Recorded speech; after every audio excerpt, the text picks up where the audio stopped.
Good day, investors. Today we are looking at another European oil company, Total.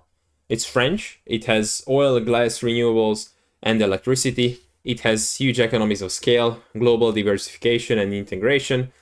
Management seems reasonable, although they do a lot of divestments, which will contradict that. Although they didn't crash exit Russia, and they are trying to emphasize shareholder returns and maintaining strong cash flows, as most oil companies today.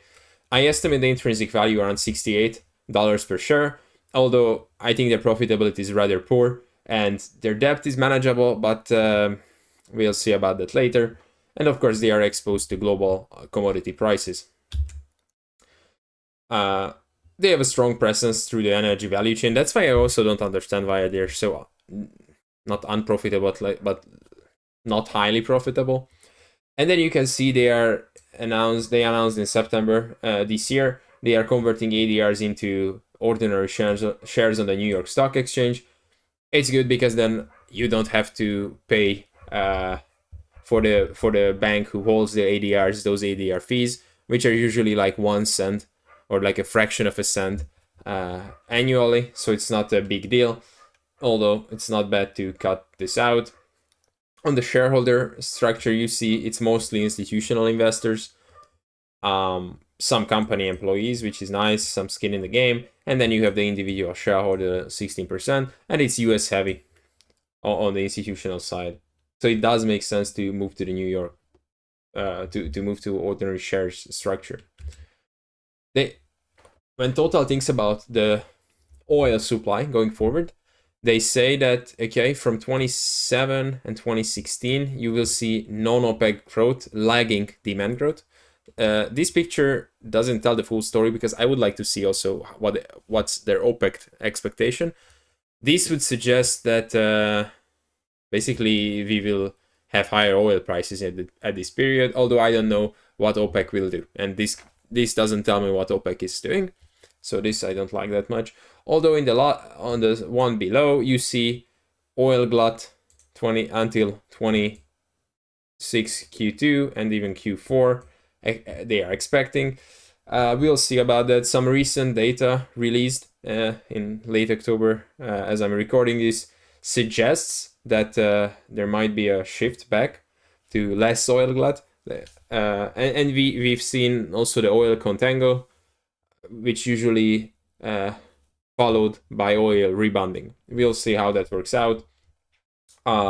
They mentioned that US shale is really price sensitive. On the August 2025 report, said that the average US shale break-even cost is 65 VTI per barrel, so not even Brent. So that would mean at today prices, when Brent is 62, so VTI is like 57, 8, that large portion, at least half, is at or below cost. That would cut out US shale to a large extent. And then they are saying medium-term support. OPEC production gains were not as huge as was expected, and spare production lower. So they are positive about outlook on the medium term, with some glut now. Okay, their investment. So what they call net capex. They have huge divestments. I have some financials to show that, which indicates that management did bad investment decisions. And they will tell you that we are talking about net capex. So this is not real. So capex, I think it was like 22 billion or 23 in 2024. We'll see the number. And then they have huge billions worth of divestments, and they net that together, and that's what they call it. That's what they show here. I'm a bit cautious. Why do they have so much non-core assets they are selling off and balancing the portfolio? But okay. And then you can see the breakdown, how they plan to invest, focusing on oil to maintain output, some growth with new projects, and of course LNG and the integrated power. They expect to produce 3% more oil year over year. That's nice. Focusing on the usual, diversify, be cost efficient. Okay, makes sense. They plan to expand on natural gas. On the LNG part, which is really good because you have a really strong business case that with Russia out of the picture in Europe, the Nord Stream pipeline destroyed, Europe, and if you recall, Germany, I think, had zero regasification plans when that happened, and then now you have to buy, imported oil, gas, LNG in Europe. What that means is that if you look at European gas prices versus US gas prices, they are converging together, because in the US, because of shale, they had so much gas they couldn't do much with it. But with this extra demand coming from Europe, they can sell it, so US prices could go up and European prices can come back down, although not to the levels before the Ukraine-Russia conflict, because of course Russian pipeline gas was much cheaper and easier to transform than to build gasification LNG plants and ship across the sea. Of course, Europe is structurally suffering because of that, but Total tries to cash on the action. And then they are saying that integrated power will grow and be more efficient. This is nice, and it's also nice because they are profitable on this, as you will see on the next slide. So here you see that exploration production is half their adjusted net operating income, 10 billion, 50%. Nice. They have integrated LNG. I expect this part would grow, right? Because they expect 7% growth, and this part to grow because they expect 18% compounded annual growth rate. Refining and chemicals are really economically, like, macroeconomic sensitive. Actually, the other also, but this one is especially. And then you have marketing and services. So they're profitable, and they all only have corporate dragging it. So it's not like an other energy companies where they have like basically 98% oil and gas exploration production, and then they have like a negative 2 billion of green stuff. No, they are actually profitable here in Total. On their Moat side, they are high cost producer. So they have Total, they are here. They are not as cheap as others, like Equinor is like extremely cheap, and many other producers. That makes them less profitable at large, because the other parts of the business, like integrated LNG and power, is not yet producing those margins. And then you have all these scale, integration, R&D, diversification. Yeah. But if you are not really as profitable than others, then these don't count as much. I mean, they count, of course, because they can possibly boost their future profitability. But at this point, I would rather see them to be a really low-cost producer and have 25 return on equity than have all of this and have 10 return on equity %. Okay, so on the bright side, they have strong reserves. So I have my own numbers. They kind of line up. So they are up here. As you remember, if you saw the BP video I did, yeah, BP is really bad on reserves, especially after Russia. So this is actually, I could have used this chart for that video. Look at this BP reserve drop, like basically destroyed themselves. More than half of their reserves gone in with the Russia exit for 25 billion write down. But Total is going good. They have healthy reserves. Technically, they are dropping their production costs. Although peers, like, I know that Exxon, Chevron is cheaper than them. So how they calculate these numbers are usually surprising me, and I don't put much emphasis on them. I rather calculate it myself and compare against others. And diversified asset base, you can see that they are rather diversified compared to, if you look at Exxon, they are US heavy. And then where they operate with their split. Management. I like to emphasize that with the Russia exit, Total was not rushing out, throwing everything for basically no money. They dragged their feet, and they slowly but surely transferred out themselves. I think they still have some exposure in Russia in gas, but they didn't destroy value like BP did. They are maintaining strong cash flows and shareholder returns, at least in theory. And what they say is they aim to have a payout of 30 to 40% target. Management has relatively rational incentive structure. Okay, greenhouse emissions. It's a European company. You will see that financial metrics and personal contribution. Here we see more of the long-term incentive plan parts, which make more sense. Total shareholder return, okay. Net cash flow per share, right? So you can boost that if you do buybacks, even if your cash flow is flat, you buy back shares, you have more cash flow per share. Organic cash break even 20%. Well, okay, but something I don't like is when they use a lot of made up KPIs. So I really like when they stick to accounting terms that they cannot manipulate. Life cycle carbon. So like these are like made up, sort of made up, but not so. Okay. Changing methane emission. Yeah, it's heavily French. It's heavily European. You will see all of this ESG.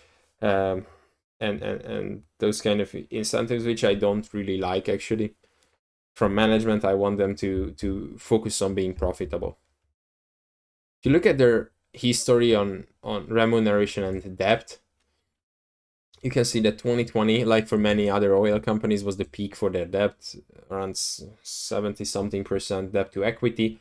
And then they've been deleveraging since, which is great, right? So if you remember the BP video, BP deleveraged until like 2022, and then they leveraged back up because their Russia exit didn't let them to deleverage during the cycle, which is key for a commodity company like Total or BP or these oil companies. So they are getting their balance sheet acts together, which is great. They have relative stable free cash flows. Right, you can see that it's really volatile if because they are a high cost producer. What that means is that I described it many times, but simply put, if your break even is 100 and you make 101 per barrel, you make $1 profit, right? If it goes up to 102, you make $2 profits, and that's 100% increase in your earnings. That's really volatile. If you compare it to a company whose cost base is 50, at 101 they make 51, and 102 they make 52. That's basically like a 4% increase in their earnings, less volatile. So the higher cost producer you are, the more volatile your earnings are. And then you can see that in Total's free cash flow numbers. And of course they are doing buybacks and dividends. As you can see, for example, last year they actually did more than their free cash flow, so they are using up their reserves to do that. And they actually increased a bit of debt. So this is what they say, that shareholder returns through cycles, sacrosanct, growing dividend payout 40% plus. So this looks nice. Dividend per share 30% up. Yeah, but they failed to mention that they are starting from like COVID. And then they, of course, increase their dividends when oil prices basically skyrocketed. Okay, 40% throughout the cycle. I will show some numbers on this later. Just keep in mind what they are saying. They say we have strong free cash flow growth, large potential to grow distributions. Okay, so if oil, Brent, is at 50, they say they can pay 1.2 euros per share. And then if it goes up to 70, they can pay this, plus you have this extra. And this is cumulative CFFO, cash flow from operations, through those 5 years. Okay. And they say, okay, we can use this for dividends and buybacks. Okay. To their oil is like 62. So they are like somewhere here, in theory. And it depends how they can control the costs. I want to wait with that in a couple of slides more. Dividends, sustainable throughout cycle, good story. We paid 7% more in 23 and 24 and 25. Yes, because oil prices were high, and you didn't, so they didn't distribute all the cash in the big 22, maybe 23 years, but they sort of sit on the cash. 24 was also like 80 plus oil, so that was still nice. And then they just slowly increase their dividends a couple of percentage. Like if you compare it to Petrobras like basically paid out all of their free cash flow in 2022, like 90% of it. So they had 39 billion free cash flow and they paid out 37 billion basically, so more than 90%. They didn't do that. They aiming at this capex. Of course, they said they can go down to 14. This is not capex. This is net capex. Yeah, they say it here, net investment. So they deduct the divestments. Balance sheet is nice. Yeah, we saw their balance sheet is in shape. Surplus cash will fund all the nice dividends and buybacks throughout the cycle. And then we did 7.5 in 2025. What does that mean?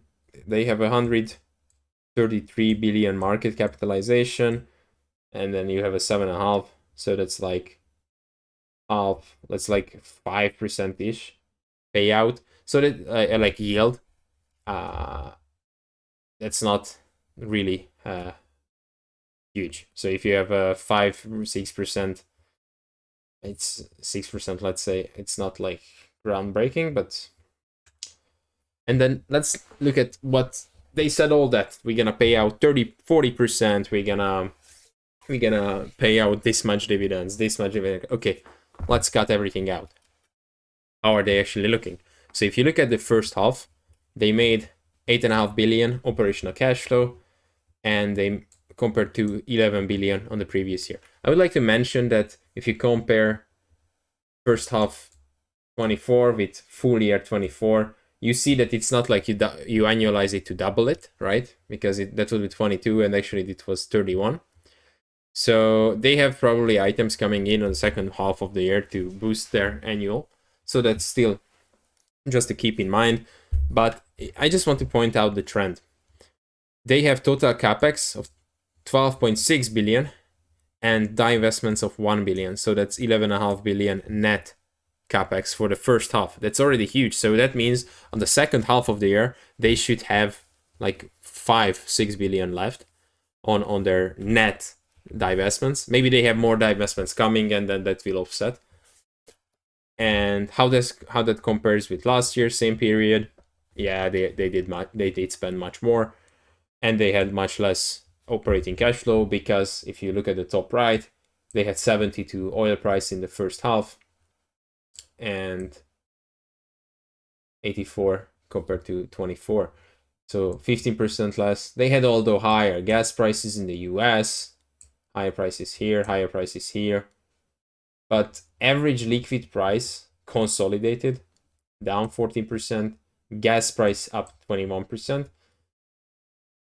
Refining margin. So this is for their midstream business. As I said, it's really macro sensitive to that your refining business. That's down huge. So if you look at this, you had gas price up 21%, and you had oil price down 14%, and boom, and they basically collapsed in cash flow from operations year on year. Let's look at this these numbers here. Cash flow last year was 31 billion, and then you had a capex of 22, and then they did a 4.4 billion divestment. And then this is the net investment they are always talking about. Net. We did net this, we did net this. So they don't talk about capex here. Like if you look at 2023, they had a 25 billion capex, offset by 8.5 billion divestments. So these are huge asset sales and portfolio allocation moves. So just keep that in mind that they are doing that. And then on the valuation metrics, I used what they projected, that they're gonna use basically 16 billion every year. I say capex here, but this is really not capex, but net investments, right? As we saw. Maybe it's not fair actually to use net investments compared to other oil companies. I always use capex, but Total has these huge divestments which we have to take into account. These break-even prices, I just calculated based on what they had in 24, factoring in all their energy mix. So it's not really their oil break-even price, as we know it's higher. And using that net out, trying to match it on their production targets, which they say is going to grow on oil 3%, on gas 7%, and electricity 18%. I try to merge all this mix together to have basically an oil equivalent break-even and oil equivalent production to get a free cash flow. So I put them around $68. As you can see, 10 cap and 7-year average 10 cap is not really off. So we can think about Total being somewhere between $60 and $70 per share if you use a 10% discounter. The company is not as profitable. So they have a return equity low teens. They have return investment mid single digits. Their debt to equity is really nice now, 36%. It's great. 7-year average is higher. And I don't understand the cost of debt. So what I use is I just get the interest paid divided by all the debt, finance debt. So you have the finance interest paid, and then divided it by the total debt, and I get really high interest payments, which is odd because even in this period we had really low rates in Europe, and then rates went up. Technically, they kind of mismanaged their debt structure because they should have locked in more long-term bonds here if the market had appetite at the time to not have that much interest rate exposure. Although I have to say that this is not including their interest rate hedges. So they actually have, so when their interest rates go up by, like, let's say almost to 7%, they have assets that are yielding them interest. So when those interest rates go up, they pocket more. So the net they manage. They have a coverage ratio around 10, which is healthy, it's fine, liquid enough, and they don't have much debt. So debt is manageable, but relative high cost of debt. Dividend around 6.5%. And then, of course, they are exposed to oil and gas prices and electricity prices with their integrated power in Europe. Geopolitical tensions because they have assets all over the world. So it's not like Petrobras where they just deal with their own home country, or like Equinor when they have most of their assets in Norway, and then they have in the US, which is a nice neighborhood to have. And they have huge divestments, which is, I think, a key risk. How they manage it, why do they do it, what did they mismanage in the past? So that's kind of a management question. On the summary table, the company's oil, gas, renewables, global reach. Technically, it's moderately predictable, right? Because they try to build in these balances that, okay, now we have electricity also, so we're not fully reliant on oil and gas. Okay, gas prices and oil prices may move also a bit different. We want to profit from the LNG business to Europe, but it's not really looking nice in the numbers still. They have scale and everything, but Moat is under pressure because they are not really low cost. As you can see in the final result, when you put everything together, you see their profitability is not really nice. Leadership seems solid. I really like how the CEO handled the Russian situation, and I like their focus on cash flows and shareholder returns. So maybe they're going to be more profitable in the coming future. Although maybe that solid could be questioned and put or maybe here, given their divestments. So that's historical management mismanagement, historically mismanaged assets and investments. Intrinsic value 60 to 70, let's say 68. But they are still more dependent on oil. So they try to put in all these hedges, but still oil moves the needle more. And the company is not cheap. So if you look at Total here, okay, you see today price 61. I put the value at 68. That's a 12% upside. The company is not good enough to have only this small margin of safety. Their return on equity is not as nice. Their return on investment 5%. I think you could do better. So if somebody would purchase a company like this, I mean, 75% of the company is owned by institutions. They are mostly pension funds. What do they care about? They want bond-like stocks, which pay them steady dividends. So that's why they act different than Petrobras does, where it just like pays a lot of dividends then pays nothing, because they are basically fixed income like stocks, like a BAT would be, that they want you to pay steady dividends with small increases on those stocks. And if you do that, you can be valued less volatile, and then you can fill in a portfolio easier at an institution to own you as part of the pension portfolio. Although as individual investors, I think we really have to ask ourselves, do I want like a bond-like stock, which is actually more volatile, right? Because it's an oil company, or not?